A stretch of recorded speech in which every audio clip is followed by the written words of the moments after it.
On today's Edge of Wonder, going off our previous 2 episodes with Dylan Lewis Monroe, Ben and Rob continue down the same deep, dark rabbit hole into what people originally thought were so-called creatures of myth. In this next installment, we discuss vampires. And we're not talking about the Twilight type. We're talking about good old-fashioned Bram Stoker meets Nosferatu vampires.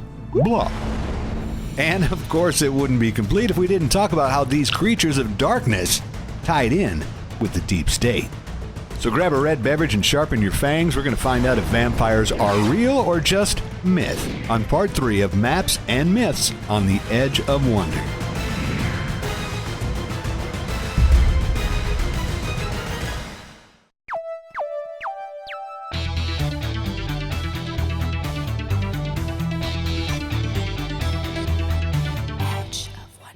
Welcome to Edge of Wonder. We're your hosts. I'm Rob. And I'm Ben. So all of you were thinking after the witches videos, well then what about vampires? We know, because that was our reaction too. 2 middle school girls, 11 and 12, were arrested in Florida for planning to kill several students in their high school with sharp objects and drink their blood out of goblets. What? The affidavit said, quote, killing all of these students was in hopes it would make them worse sinners, ensuring that after they committed suicide, they would go to hell so that they could be with Satan. Right. Too many scary movie girls? So is this just an isolated incident? Where do these ideas actually come from? Not all of you are into these types of things, but you really can't talk about vampires and Satanism without discussing its polar opposite, which in the West is the Bible. To understand Satanism, you have to understand the Bible. But first, let's define Satanism for everyone. Basically, Satanism is purposely going against the divine in a covenant with evil spirits with the intention of drawing the opposite power from such actions to personally gain and cause chaos. So what does this mean? I mean, if we're talking about vampires, what does the Bible have to say about blood? Leviticus 17:10-12, and I quote, "And any man from the house of Israel or from the immigrants who sojourn among them who eats any blood, I will set my face against that person who eats blood and will cut him off from among his people, for the life of the flesh is in the blood." Other quotes were found from the Bible we found are Leviticus 19:26, "You shall not eat anything with the blood, nor practice divination or soothsaying." Acts 15:29, "That you abstain from things sacrificed to idols and from blood and from things strangled and from fornication. If you keep yourselves free from such things, you will do well." So then it would seem if in the ancient past it was known that the life was in the blood and consuming it would go against the divine, that's what's really going on here. So wait, are vampires real? We all thought they were just Hollywood fiction, right? Well, we're pretty freaking excited to show you what we found. You're going to learn about a very dark origin that might even make Vlad the Impaler shake in his boots, but don't worry, we'll get to him at some point. So where are vampires from and what are they? So where did the idea of vampires come from? All of you probably said Vlad the Impaler, right? We all thought that was the first instance, but that's just not true. The legend of vampires exists in almost every culture around the world. In Europe, they're called a variation of vampires or revenants or Dracula. In China, they're called Guangxi. In Australia, they're called Yaramayahu. And last but certainly not least, in India there are many.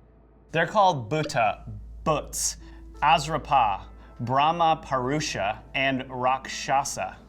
Curious, but why does India have so many names for vampires? There are also different classes of vampires. Here's a curious quote from Matthew Bunson, author of The Vampire Encyclopedia, who is quoted from a documentary called Origins of the Vampire from A&E.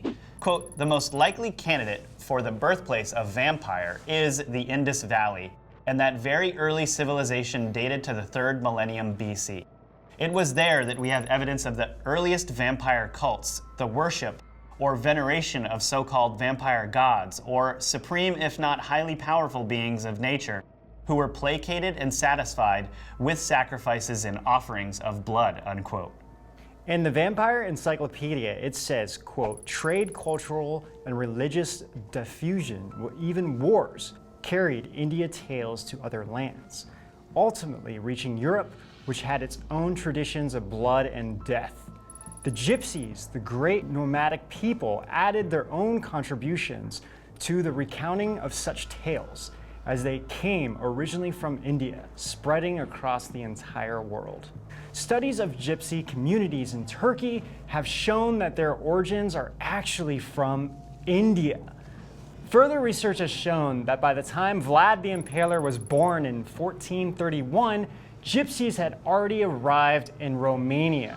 Arnold Payol is arguably the most notable vampire case in history. It took place around 1727 to 1728, with a second epidemic around 1732. Payol was a hajuk in the Serbian military. After serving, he moved back to his hometown of Medunia and basically was near Belgrade. Apparently, Payol is said to have mentioned frequently that when he was stationed in an area near Kosovo, he had been afflicted by a vampire. However, in the Vampire Encyclopedia, it said that when Payol got home, the villagers started to think he was a bit strange, especially after showing no interest in an eligible woman at the time named Mina from a neighboring farmer. To avoid the pressure, he ended up marrying her, but it was never really normal between them. Quote, she finally asked him what troubled him. Payol then recounted a visitation from a vampire. The event took place when he was stationed in Greece. He destroyed the creature, resigned from the military, and returned home, feeling that he was forever after cursed. As a side note, in some reports we found, it said that Payol had been tormented by vampires all his life. But back to the story. Not long after this, Payol fell from a hay wagon and broke his neck, dying soon after.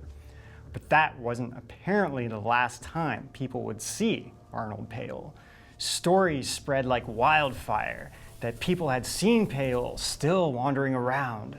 4 people at the time reported being attacked by him, and much livestock reported was defiled. The people died 3 days after the attacks. Villagers couldn't really take it anymore, so they dug up Payol's body. They took the advice of a soldier who had been at such events before, meaning there were more of these in the past. Needless to say, the villagers were horrified by what they saw. Keep in mind, this is about 40 days after his death. Payol's body was undecayed. They found fresh blood coming out of his nose, mouth, ears, and even eyes. They found that new nails and skin had grown where the old ones had fallen off. Seeing this was a full-on vampire, they drove a stake through his heart, and when they did, Payol let out an audible groan. And those groans are described differently in different accounts of this, and some were pretty nasty. I can imagine. Crazy. So fast forward 5 years, and another epidemic broke out in the same village. 17 people died in a time span of about 3 months from what was said were vampire attacks. The Emperor of Austria finally caught wind of this and sent out regimental field surgeon Johannes Fluckinger to report back his findings. Now you have to keep in mind that Fluckinger and at least 2 of the people sent with him were doctors and had an enormous amount of experience with cadavers. Cadavers are dead people. I think they understand that. All right, the above account of digging of Payol's body was secondhand information, given as an account to Fluckinger by the people in the village. So you could discount that, except that during the second epidemic, Fluckinger and his team went to exhume a few of these graves even 2 to 3 months after death and found similar things. These people who had been throttled in their sleep by alleged vampires also had undecayed bodies with newly growing skin and nails, undecayed organs, etc., with fresh blood everywhere. Keep in mind, every single one of these people died within 3 days, some of them reporting having been throttled by something. 3 days seem to be a common thread in all of these vampire cases. Indeed. Fluckinger's report is extremely hard to discount for several reasons. Most people argue that in the past our understandings of body decay was insufficient, and all of these were just signs of tuberculosis. Yeah, it's kind of like, that's not a shark, it's a human. It's a weather balloon. It's a rubber balloon. That's a better way of putting it. But one of the bodies who was buried with its baby who also died had been half eaten by dogs, and the mother's corpse looked entirely like it had been fresh and feeding on living things. So these burials don't seem to be very good to begin with. I mean, the burials would need to be pretty bulletproof for a body to not decay after 3 months, even with our current way of doing things. Now, there are so many cases from this time period that we can get into a lot of them. Many of these cases come from all across Europe, and the vampire culture is extremely strong in the area around Transylvania. How strong, you ask? Well, before moving on, let's look at a recent case. Do you wonder? In the documentary Vampire Island by Timeline, a story is recounted from February 2004. In Craiova, excuse me if I'm butchering that, southwest Romania, after a man named Tom Petra died, he was said to have reanimated to feed on his extended family. His relative, Elisabeta Marinescu, is quoted as saying, quote, "I saw him coming at night. He was calling. I was screaming. He was sucking our blood." Needless to say, Tom Petra's corpse was dug up by the family, his heart was pulled out by his own brother with a pitchfork, and it was burned. It's pretty intense. That is crazy. Imagine doing that to your brother's corpse. I can't imagine that. Okay. Well, we actually found through some searches many vampire communities everywhere.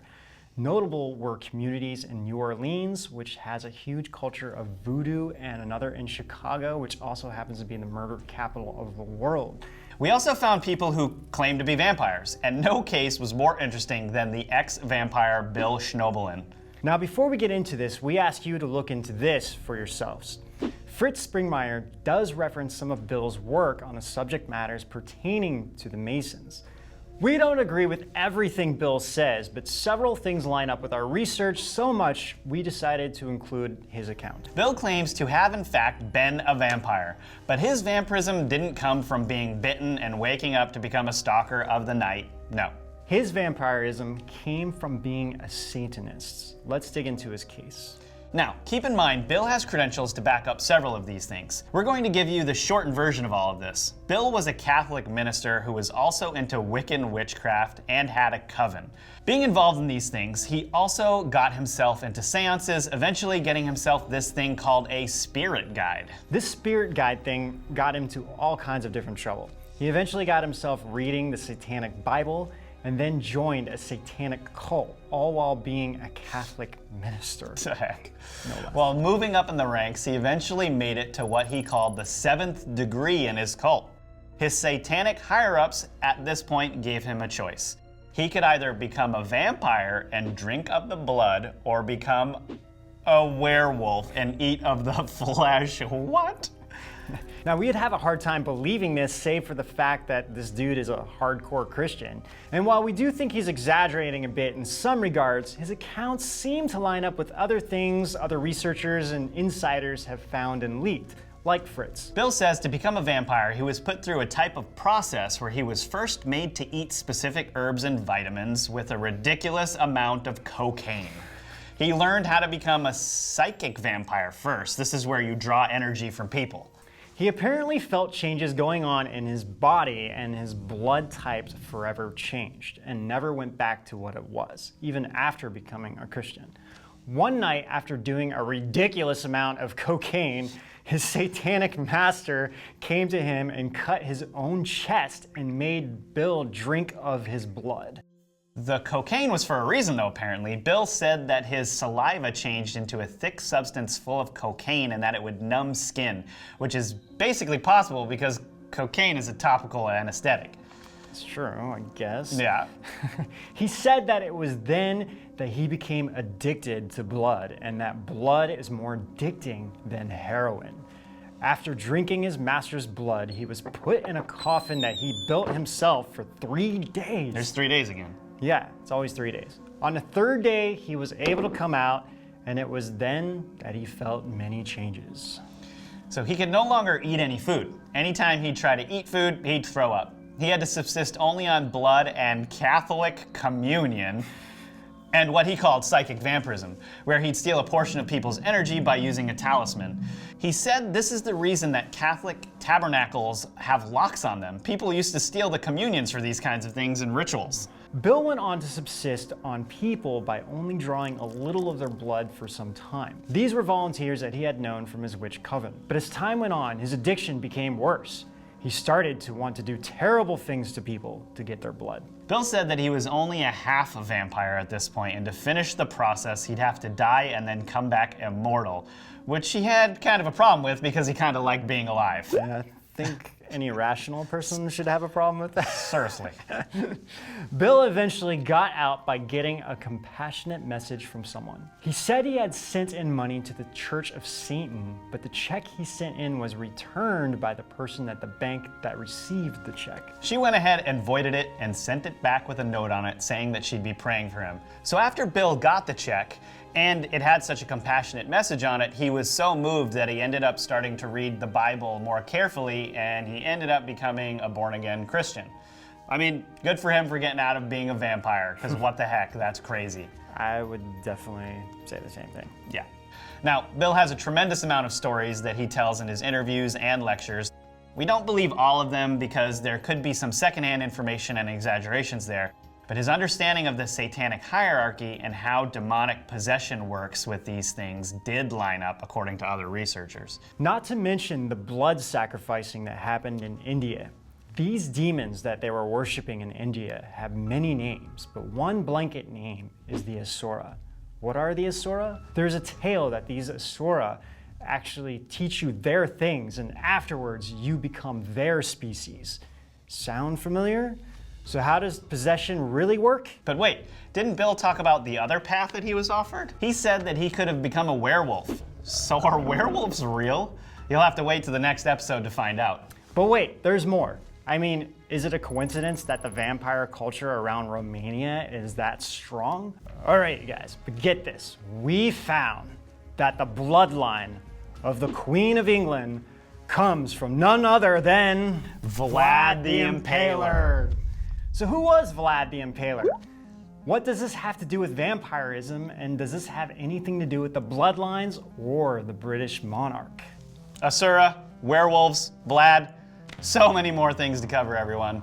Make sure to hit like and subscribe so we can see all you out on the edge.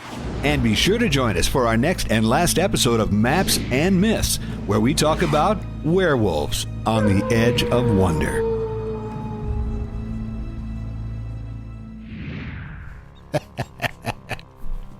Why does he say blah? Is it like blood? Then he says blah without saying blood. Is it like a vampire branding thing we bring to properly market the vampire brand? Blah. Brought to you by blah.